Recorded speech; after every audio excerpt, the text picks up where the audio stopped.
Kung titignan mo yung pupuntahan, di ba parang malayo? Pero pag lilingunin mo yung pinanggagalingan, malayo ka na. Hindi mo malalaman kung hindi ka susubok.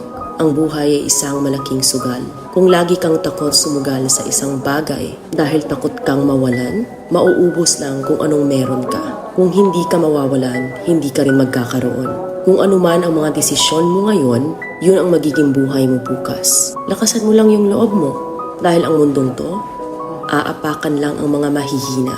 Ibangon mo palagi ang sarili mo. Balang araw, magugulat ka na lang na ang layo na pala ng narating mo. Kahit mabagal ang progress, basta may usad at kumikilos ka, okay na yan. Wala tayong magagawa. Ganyan talaga ang proseso ng buhay. Lahat tayo nakakaranas ng hirap. Hindi natin alam kung hanggang kailan tayo dito sa mundo. Kaya mas piliin mo maging mabuting tao. Ang pinakayaman na maituturing natin sa sarili ay ang ating mga pangarap. Kapag handa kang abutin yung mga pangarap mo, hinding-hindi ka maghihirap. Kung lagi kang may pinagdaanan sa buhay or pagsubok, pruweba lang yan na isa kang magiting na sundalo. Sa mga pagsubok, diyan ka aangat, diyan ka babaguhin. Yung tatag mo kung paano ka mag-ayos ng problema. Hindi ka magtatagal sa mundo. Lubos-lubusin mo na. Gawin mo yung mga bagay na handang iangat ang sarili mo. Huwag mo isipin yung mga sinasabi ng iba at huwag na huwag kang panghihinaan ng loob dahil lahat ng tao ay may iba't ibang desisyon at iba't ibang sitwasyon. Huwag ka lang mawala ng pag-asa. Hindi mo naman kailangan madaliin lahat.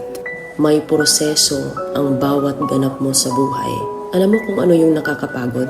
Ang palaging patunayan ang sarili mo sa ibang tao. Sa mundong to, piliin mo ang hindi magarbo. Keep it low-key ka lang. Simple. Na kahit na alam mong meron ka, hindi ka babaguhin ng pera. Kasi lahat ng yan ay isang pansamantala lang. Pagpatuloy mo lang. Kung may pangarap ka, makakarating ka.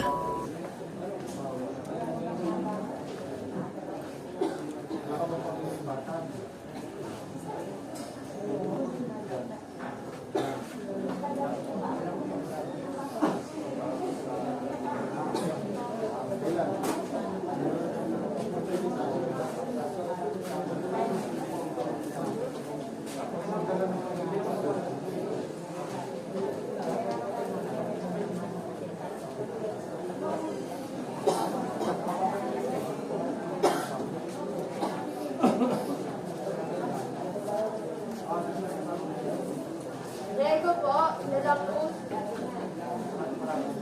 Diego po. Yung pagka. Ito po. Ma'am. Wala. Sino po? Diego?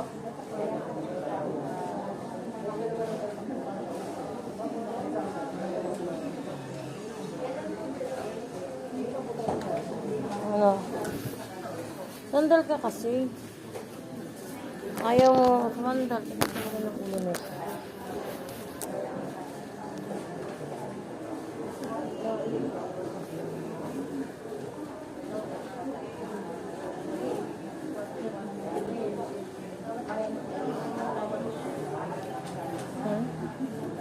Wala na? Ala ko buhay pa. Kasi gumagalaw ko eh.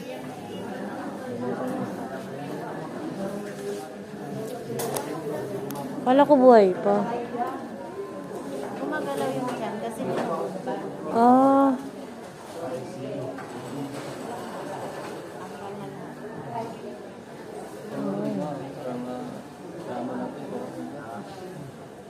Hindi naman dami nurse na sa loob. Kada mo mga busy pa oh. Kaatat na sa manay naman.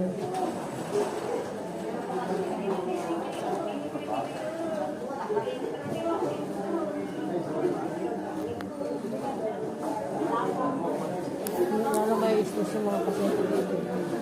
Kasi sa nakita ang ganyan nangyayari. May stress yung mga pasyente.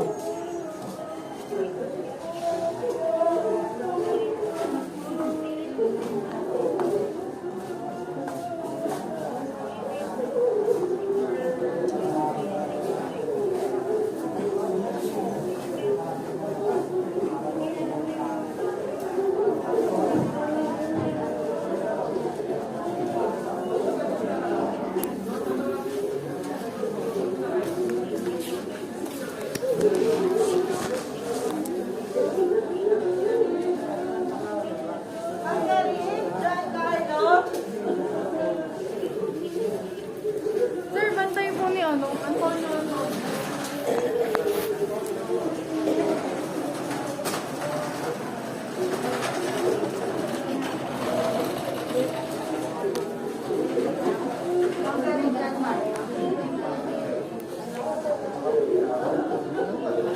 Ha? Basta sila ito.